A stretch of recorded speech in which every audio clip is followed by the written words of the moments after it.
Now to an update to a story our I-team has been covering for years now. Tonight, some Florida families are trying to get rid of a controversial state law that currently blocks them from suing over deadly medical mistakes. This comes after the governor vetoed a bill that would have repealed what critics call Florida's free kill law. And now another bill has been proposed that would try again to repeal the law. So I-team investigator Katie Lagrone looked into the governor's controversial veto. Katie obtained thousands of public records and has this inside look tonight into what and who may have had the governor's ear in the weeks before he killed that bill.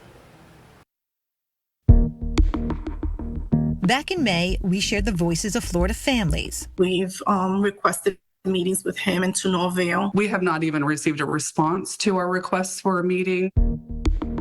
Desperate to be heard by Florida's governor. To my knowledge, no families have been able to meet with the governor.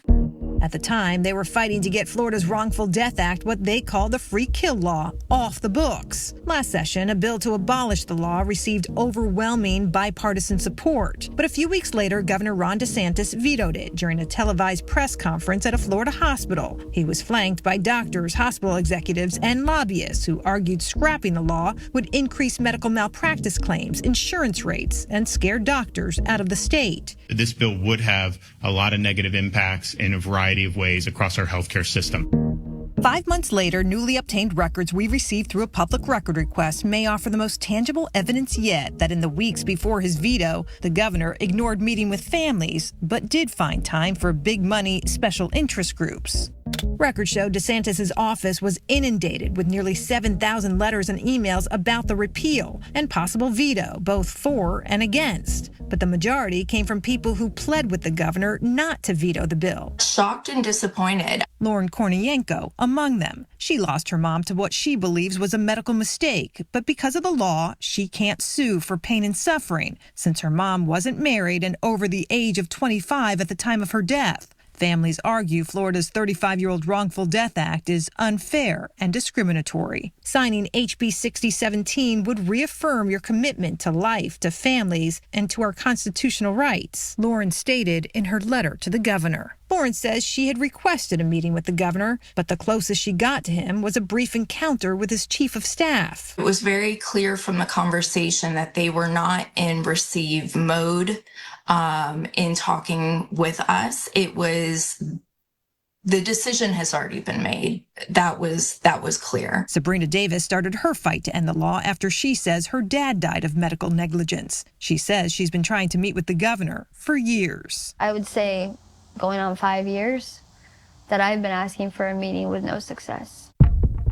The governor's calendar, which is the only public record detailing who he meets with formally on a daily basis, shows Governor DeSantis didn't meet with a single family or group in support of the bill to kill Florida's Wrongful Death Act. But records show that wasn't the case for special interest groups and others who have publicly opposed the bill. On March 31st, just a few days after lawmakers in the House approved a full repeal, the governor met with Chamber of Commerce President Mark Wilson. For years, the chamber, which advocates for businesses in the state, has opposed efforts to eliminate this law. A spokesperson wouldn't confirm if the bill was discussed. Mark regularly meets with the governor. Those discussions will remain between Mark and those leaders, the spokesperson stated in an email. Then in late April, about 10 days before the bill received its final legislative nod, DeSantis' calendar shows he also met with Safety Net Hospital Alliance of Florida, a group that advocates for more than a dozen public hospitals in the state. According to a spokesperson, that meeting was part of an annual thank you tour. I know the governor was watching this bill carefully. But Mark Delegal with the Doctors Company and Insure for Doctors has also lobbied for the chamber and Safety Net. He says the bill to end Florida's Wrongful Death Act did come up by the governor. Now that it's seeping back into my mind that I did hear that he brought it up.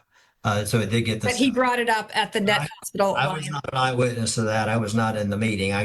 I'm the general counsel to the group and lobbyist for the group. So, I mean, I get to hear how did it go with the governor? How did it go with the speaker? How did it go with the president? According to Safety Net spokesperson, they never officially opposed the bill and no one from the group ever asked for any veto. And while these records are just a snapshot of who the governor interacts with, for families still fighting to end Florida's so-called free kill law, It's painful. It's hurtful. They only affirm what these advocates have assumed all along. We are the people of Florida.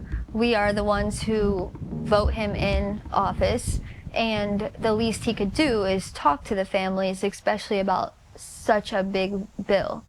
Once again, these records are only a snapshot of who the governor met with, so we asked the governor's office directly, did he meet with any families or any other groups that supported this bill? We never heard back. We also reached out to Republican Senator Clay Yarborough, who sponsored the bill to repeal it. He said he did meet with the governor and that the governor told him he could not support this bill without caps for damages. Lawmakers rejected those caps, and the governor rejected the bill. I'm Katie Lagrone reporting. And if you have a story that you would like Katie or any member of our I-Team to look into, we want to hear from you. Pull out your phone, scan the QR code on your screen. That will take you to a form to share your story and your voice directly with our I-Team. We look into every tip we receive.